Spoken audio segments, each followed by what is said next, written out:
Hello, hello, hello, and welcome. Bright, shiny day to all of you.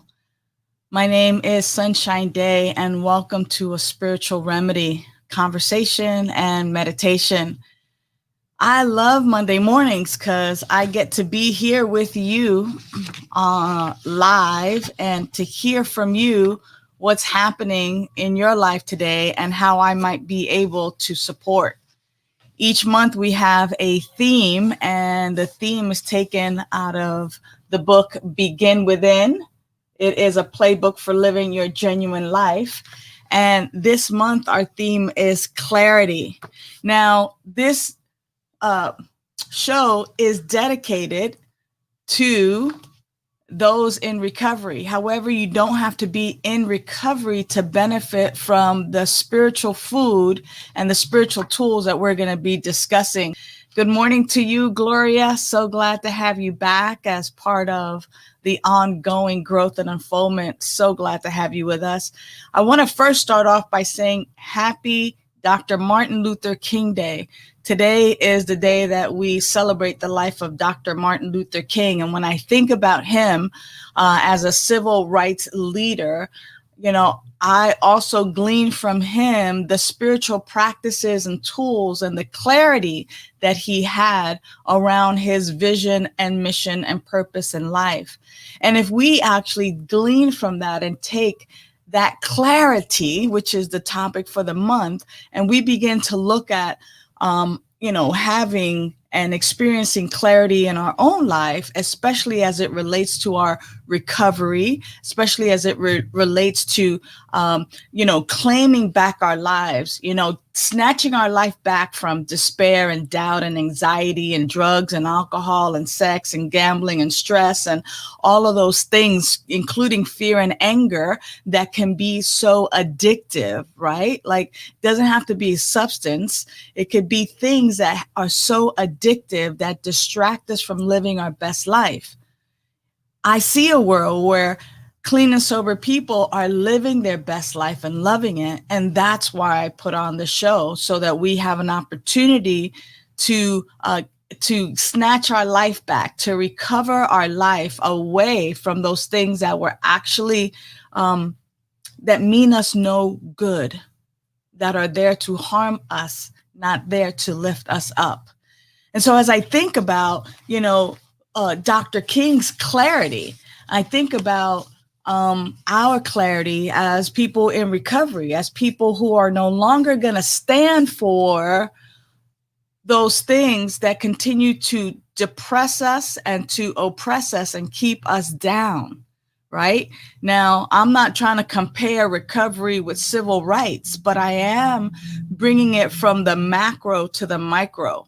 I am bringing it from the bigger scale to the individual scale, from the collective scale to the individual scale, so that we might indeed then begin our own sober rights movement, right? If you will, that we begin to actually look at how our life is actually serving a bigger purpose. And, what I wrote around clarity was this, and I want to just read it to us as the topic for today. Good morning, Peggy. So glad that you're with us. This is in the middle of my inspirational message, but I think it's important for us to really hear it today. When you ask others what you should do with your life, your relationships, or your problems, you are saying, in effect, I am not the captain of my ship. Make it your daily practice to set aside some time of stillness and silence, asking your higher self for the clarity necessary to proceed throughout the day. Allow yourself to be guided throughout the day. Surrender to clarity and go within for the right decisions. You will have the clarity to know what is best. Begin each day believing that the universe is conspiring for your good. Begin within each day knowing that there is good in the world and you ought to have it. Wow. So, I know that in a lot of areas of life, especially in the recovery field, people are constantly asking someone else, what do you think I should do? Hey, Chris, me and you, we go back a long way, Chris, right? And many people in the recovery community is always about asking somebody else, what should I do? What should I do? What should I do? I am clear that it is my joy to teach you to go within and to find that higher power within, that infinite intelligence, that eternal life that is living you, and my joy, not my job, my joy is to teach you that, so that your higher power becomes a solution to all of your daily living problems, not somebody else, because somebody else has their own perspective. We can certainly be guides for one another, but the way that I guide is I teach you some spiritual tools that you begin to use, like being in the stillness and in the silence, having clarity about what the next steps are for your life. And then what you do with that is you run it by someone that you trust, a spiritual guide, a spiritual director. And you go, hey, you know what? I have this decision to make about a job. I have this decision to make about such and such. And I took it into my stillness and silence, AKA I took it into my prayer and meditation. And then here's what came up. Do you see where I might be missing something? But that we begin to depend less and less upon people, other people outside of us, to give us direction, and that we begin to listen to that internal direction. I see some folks are saying, yeah, love this clarity of consciousness. And yes, that we tap into that power within us and we go, all right, that this intelligence that is living in, through, and as me, I need clarity. Which job should I take? Should I take this job or that job? Or, maybe you're in the dating field. Woohoo! Which person should I date? This person or that person? Or, where should I live? Over here or over there? And when we begin to be still, and when we begin to hang out in the silence and listen to that still small voice, that voice of this indwelling power and presence, we get the clarity that is needed. Now, here's the thing. The thing is not to be future tripping, and the thing is not to be dwelling in the past. The idea is to be fully present. And when we're still in silence, sometimes the tendency in our meditation can be to dwell in the past, or to even project and start future tripping about what we're going to do. And so that's why it's called a spiritual practice. It's called a spiritual practice because it takes practice to just slow down and to be still and to be present. Can I tell you that your power is in the present moment? Why is that? Your power is in the present moment because it is only in this moment that you have the freedom of choice and that you can choose and pick again. In the past, we cannot change the past. The past doesn't really even exist. It's already gone. The future has not arrived yet. So I don't have any power in the future or in the past. I only have power in this moment, in the present moment. So in this moment, what am I choosing to do? And am I clear? Do I have the clarity that's necessary to make decisions that are affirming to my life? You see, when we're under the influence of despair and doubt, anxiety and depression, when we're under the influence of drugs and alcohol and food and all of those things, we don't have the clarity because we're under the influence. You know, I saw it posted yesterday. Addiction. Here's addiction. Giving up everything for that one thing. Whereas recovery is giving up the one thing to have everything. What do you think about that statement? Addiction, giving up everything for the one thing. What was that one thing you would give up? Like love and relationships and all your money and your job, and you would lose yourself for that one thing. And recovery is giving up that one thing for everything. I will give up dwelling in anxiety and despair and alcohol and drugs and food, overeating, undereating, and being in debt, being stressed out. I'm going to give up stress so that I can have everything in life. That is recovery, where we give up that one thing that's been monopolizing our mind and our being. How many of us are addicted to worry? We're worrying about what's going to happen next and what's going to happen next and what's going to happen next.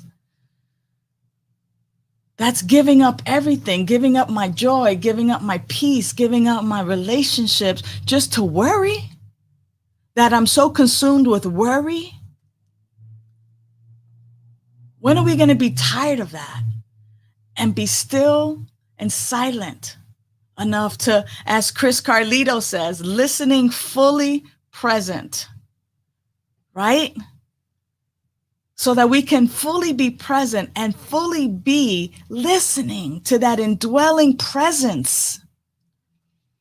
I remember a cartoon that said, "This moment is a gift." That's why they call it the present. The present, this moment. I'm also reminded of a dear friend, Reverend Rainbow, who spoke about taking micro moments of mindfulness. Because sometimes we can't be in it for several minutes. But what if we just did a micro moment, a short moment of just slowing down, being still, being silent, and recognizing that indwelling presence that is the solution to all of our daily living problems. I love that Dr. King, really spoke and how he was really clear about what it meant for him to do the work that he was here to do. And I want to take 3 points around clarity and bring this into clarity and fill it into today. And that is, what does sobriety mean to me? What does sobriety mean to me? Now, when I'm talking about sobriety, I'm talking about clearness and clarity of mind, free from intoxicants, free from those things that distract us. So you don't have to be a drunk or an alcoholic to enjoy sobriety. It's clearness of mind, right? So what does sobriety mean to me? What does being clear mean to me?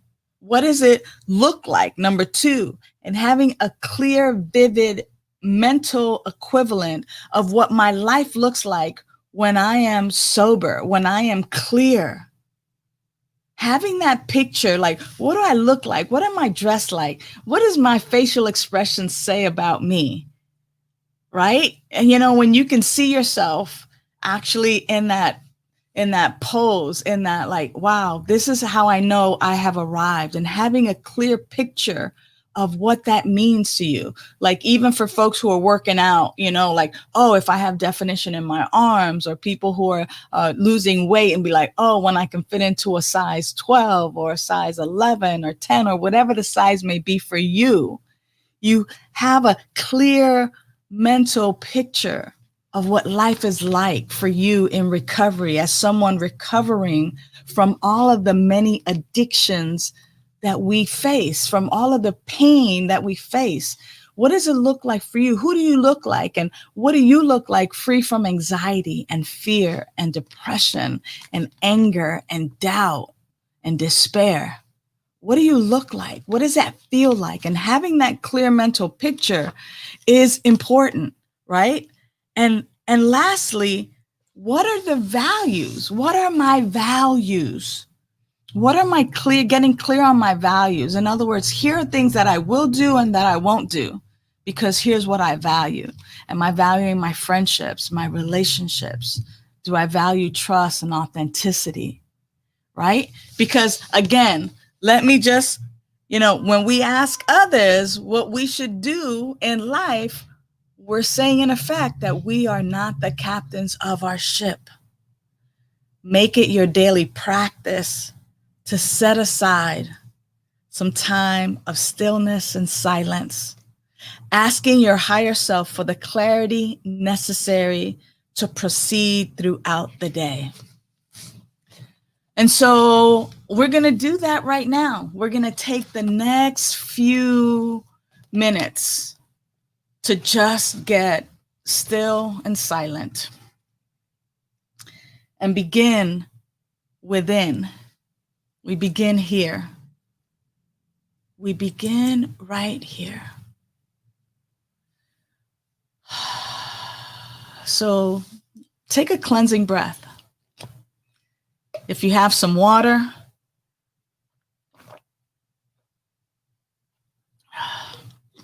go ahead and provide your body that clear, flushing liquid that is so good for you. And allow your eyes to gently close if you're in a place where you can do that.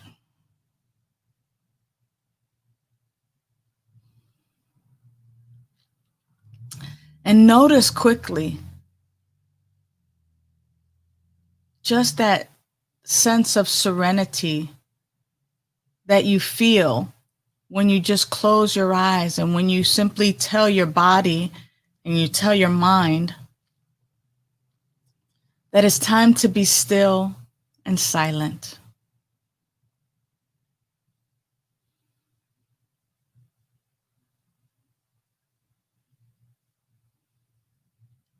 In the writing, it said to be still and silent, and then ask this indwelling presence.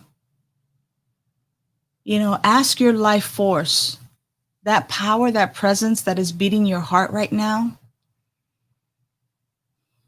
that power, that presence that is breathing you right now,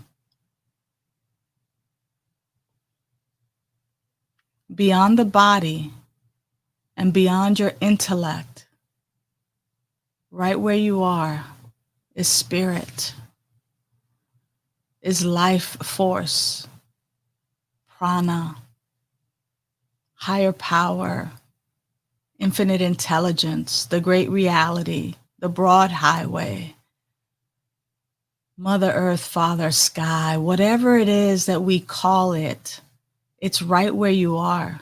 It's everywhere present. So it's right there. And so the question that I'll ask in the stillness and silence today is, what is for my highest good today?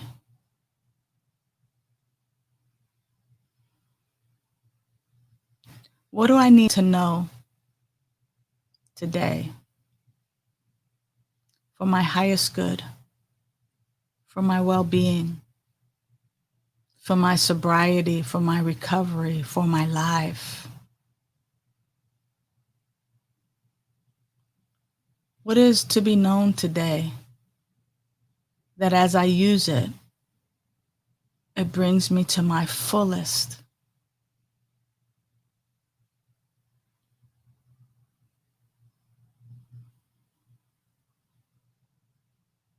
And we just allow any pictures, any sensations, feelings, thoughts, any messages, words to just come up.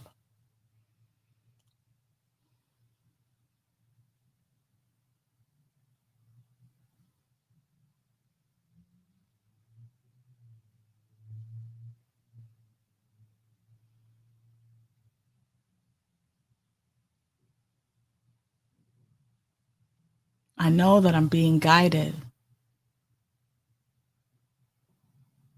I know that my indwelling GPS is on. Am I willing to follow the direction?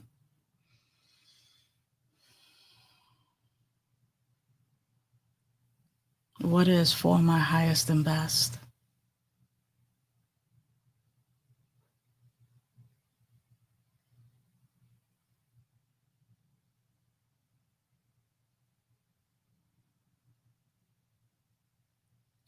What is for my highest and best?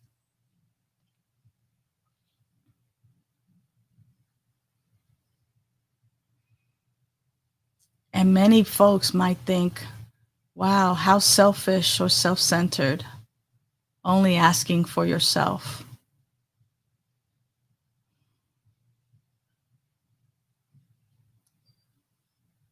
But let me remind us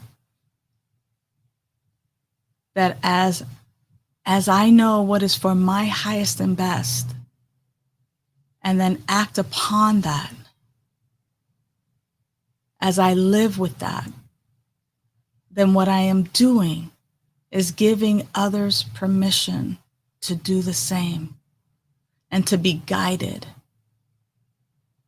What I know is that my guidance is not going to hurt you for my highest and best.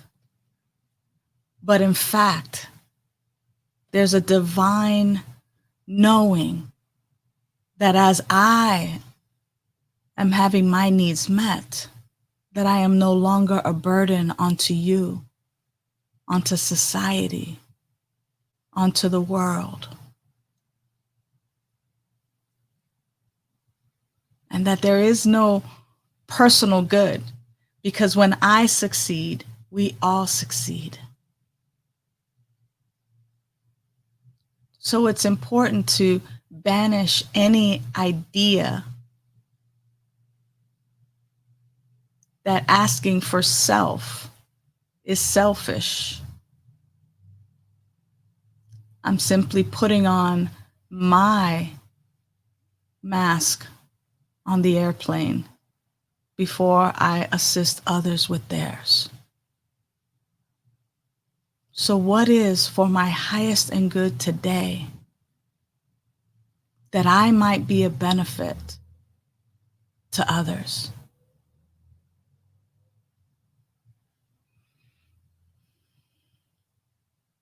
And I encourage each of us to write these things down, that as we listen fully to the indwelling presence that we jot it down. So I'm going to open my eyes now from this place of deep, deep gratitude and invite you to do the same. I'm going to look around my surroundings, which is my little studio here, and the message that came to me in these moments of being still and silence was to smile and to allow the joy from within me to be made manifest in my face, to smile. That's for me to do today. That's for me to practice today. Sometimes it's easier than others. It's easy right now. That there's some energetic that happens in the smile that others pick up. So I'm going to ask you, what did you get? What words or symbols did you get? If you go ahead and type that in and let me know what message you got today. And the encouragement is that you practice this even for some micro moments. What am I to do right now? I'm lost. I need some direction. Where am I to get that direction? It's just those simple, being still, right? Being silent, asking the indwelling presence for the guidance for today, for this moment, for this afternoon, for decisions that we get to make. Having that clarity is so important. I gotta know here first before I can do anything out there. Thank you, Farrell. I'm so glad that you're practicing micro moments. Yeah. You know, it's interesting. I heard a fun fact yesterday, and that was that, scientists show, and it's been proven, scientific studies have shown that in order to gain mastery in a particular area, whether it's like golf or poker or swimming or knitting, to gain mastery, including self-mastery, that someone has to be in apprenticeship, meaning in learning mode, for about 10,000 hours, learning and practicing. So an apprentice is someone who's learned something and then practices, right? So we are spiritual apprentices in the sense, right? Because we're learning these spiritual tools and we're practicing them. But in order to gain mastery, even in these micro moments, these just being still, slowing down, being silent, it's important to put in at least 10,000 hours. 10,000 hours. Now, if we were to just do a half an hour a day, it would take us 50 years. So hurry up, let's get started. But if we were to actually do an hour a day, it would be about, 25 years. 2 hours a day would be like 12 and a half. I think my math is right. I could be a little bit off, but you get what I'm talking about, right? 10,000 hours means practice. What have you practiced lately? And too many times we're practicing the despair, the doubt, the anxiety, and we're putting in micro moments that lead into minutes and hours, right? That lead into hours and days of that stuff. And so now imagine for a moment, if we were to micro moment, and so that it becomes minutes, so that it becomes hours, so if we do micro moments all day today, and we just keep practicing that, and those micro moments become minutes, mindful minutes, and those minutes, mindful minutes become mindful hours throughout the day because they add up, we then begin to live our genuine life. And that is what I'm talking about. Sometimes just one heartbeat at a time. So know that you are loved. Know that sobriety and recovery is ours. We can recover our whole selves. That's exactly what this is about, being our whole selves as much and as often as possible. And we get that through the practice of clarity, through our practice of stillness and silence. So, I'm feeling complete. Know that you are loved. And I look forward to seeing you next Monday morning when we're back again for some more spiritual remedy through our conversation and meditation. Until then, know that you are loved. Mwah. Bye for now. Celebrate life. You celebrate your life. Celebrate the